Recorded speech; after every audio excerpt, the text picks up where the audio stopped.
its own economic policy and its own economic philosophy. One of the big mistakes of many countries in Southeast Asia is that we tend to always follow the biggest and the most powerful power in the world. In the last 30 years, we see the dominance of the neoliberal capitalist classical free market philosophy, which basically tends to be laissez-faire. And the Indonesian elite followed this philosophy, and therefore, in my opinion, we have not managed to create a level playing field for all our people. There is vast growth. We have grown 5% continuously, especially the last 7 years. Yes, 35% in 7 years. But we have not managed to have this so-called trickle-down effect. The wealth remains at the top less than 1%. And this is not a formula for success, in my opinion. Therefore, my position is this, that each country must follow its own economic philosophy. The economic philosophy that is in tune and that can be accepted by each country's culture and each country's background. Therefore, I have chosen the path of compromise, the path of the best of socialism and the best of capitalism. Pure socialism, we have seen, does not work. It's utopia. Pure socialism, we see many chances and many cases people do not want to work. Pure capitalism results in inequality, results in only a small percentage enjoying the fruits of the wealth. But our path is the path of the middle way. We want to use the creativity of capitalism, innovation, initiative. Yes, we need that. But we need government intervention to overcome poverty, overcome hunger, to intervene and to protect the weak. Because there's a danger in developing countries like Indonesia of what we consider the danger of state capture. The collusion between big capital business and government officials and political elite. In the end, the collusion between these two groups does not result in the alleviation of poverty and the widening of the middle class. Therefore, we have chosen the philosophy which, in essence and in simplicity, can be reduced to one sentence. The greatest good for the greatest many. That is our philosophy. Our government must work to bring the greatest good to the greatest many. And in this case, we have to have a clean government, free of corruption. And this, I think, is the key of rapid development. I am proud to stand here before you. In my 7 months of administration, we have achieved an increase in rice and corn production of around 50%. And this is the greatest increase production in the aggregate in the history of the Republic of Indonesia. And we have now in our government warehouses 4.4 million tons of rice, which is the largest reserve in the history of the Republic of Indonesia in just a few months of my administration. We increased efficiency, we fight very strongly against corruption, we deregulate, we cut all the regulations which increase inefficiency, and we have seen the rapid results. I believe that if Indonesia can play a good role, a positive role in international relations, for instance, our participation in BRICS, we thank the government of Russia for supporting us to be a member of BRICS very fast. I think we were one of the fastest members to be accepted in BRICS. Also, Madam President, former President of Brazil and President of the New Development Bank, we are also accepted into the member of New Development Bank, also very fast. We thank also the government of China for supporting us and the government of South Africa.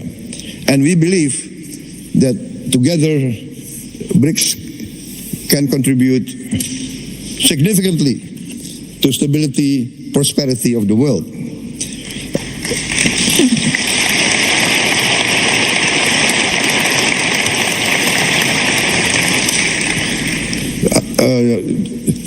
I would like just to tell us a slight story, not part of my speech, but I was asked why I did not attend the G7, but I attended the St. Petersburg Forum G5. And it's not because I did not respect the G7, it's because I gave my commitment to attend this forum before they invited me. So that's the only reason.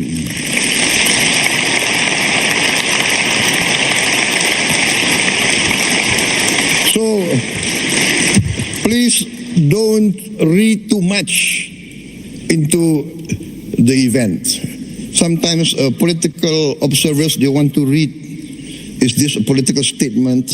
Right? No. Indonesia, by tradition, always non-aligned. We respect all countries. Our foreign policy is very simple. One phrase: 1,000 friends, too few. One enemy, too many. We want to be friends with everybody.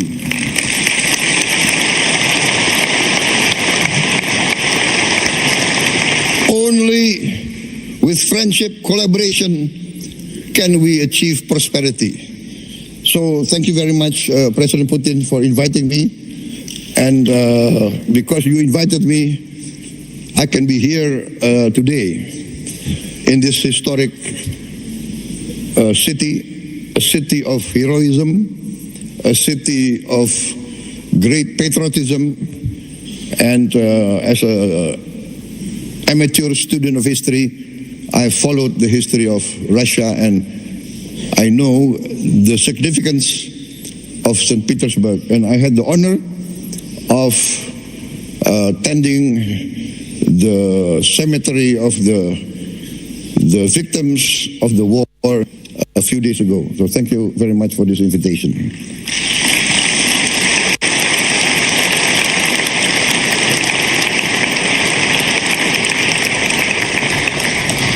For many times I have said in many forums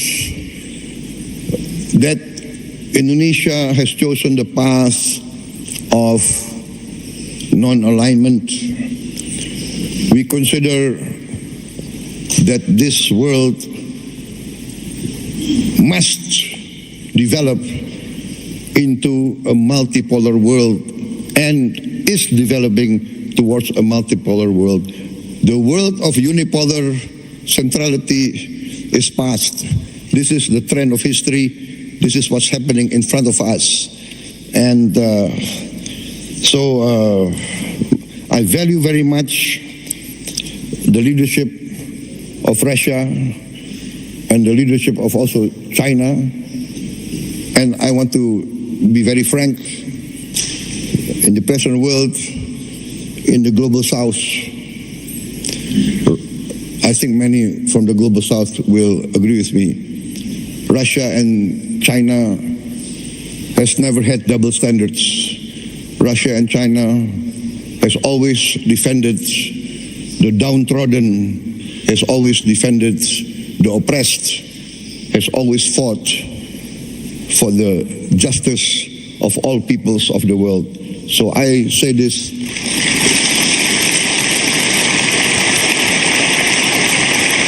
from my heart. Therefore, Indonesia wants to be a good partner and a strong partner. My experts tell me that in this first semester, our economic growth is more than 5%. Actually, it can really end up by the end of this year nearly 7% or even more. So this shows that we have chosen the right path and we are achieving our goals. I'm very convinced that we will achieve our goals within a few years. I've given the target 4 years self-sufficient in food, and we are experiencing that we can be self-sufficient in food within this 1 year. And we will be, in a few years, a net exporter of rice and corn. Also, now I've formed a sovereign wealth fund, which we call Danantara, which means the future energy of Indonesia. So this fund we make to protect the wealth of our children and grandchildren. The fund now has 1,000 billion US dollars of asset under management. And this year we have cash to invest of $18 billion. We want to work together with all strategic partners. We do not ask for assistance. We do not ask for handouts. We want to be a real partner. We want to achieve together real prosperity. We are open for business. We invite all groups from everywhere, especially Russian entities.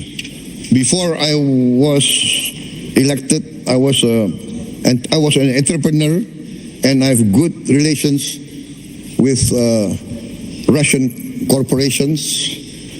My brother has been active in this area for many, many years, I think more than 2 decades. So we know Russian corporations, and we would like to see Russia participate more in our economy. I've mentioned our foreign policy. We have always been and we will continue to be non-aligned. We thank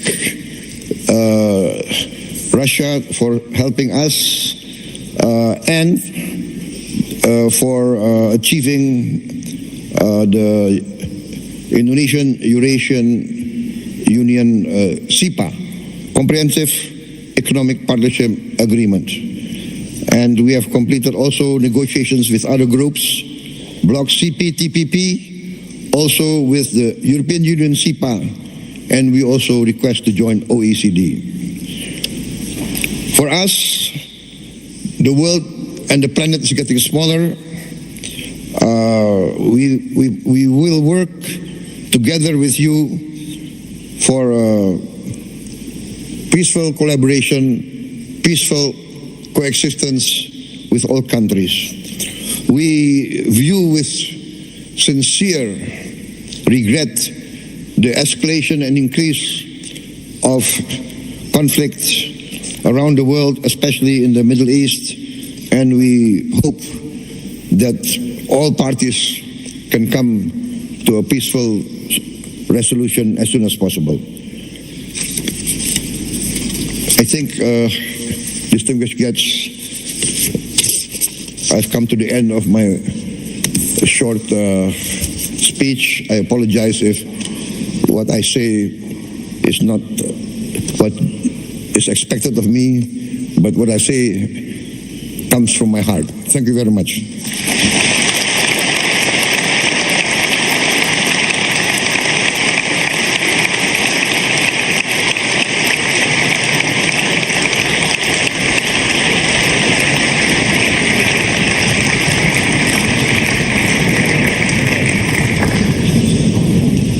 Thank you, President Subianto, and I'm not sure this is your first speech. It doesn't look like, actually. You did a great job. Thank you so much.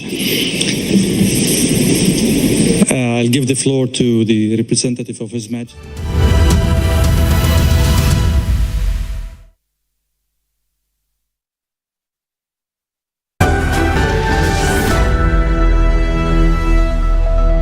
Acara ini dipersembahkan oleh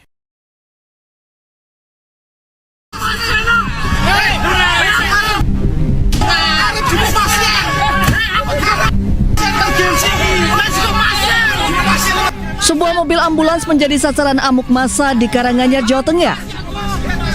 Saat kejadian, ambulans yang sedang menuju Sragen untuk menjemput pasien terjebak di tengah kerumunan supir truk yang tengah berunjuk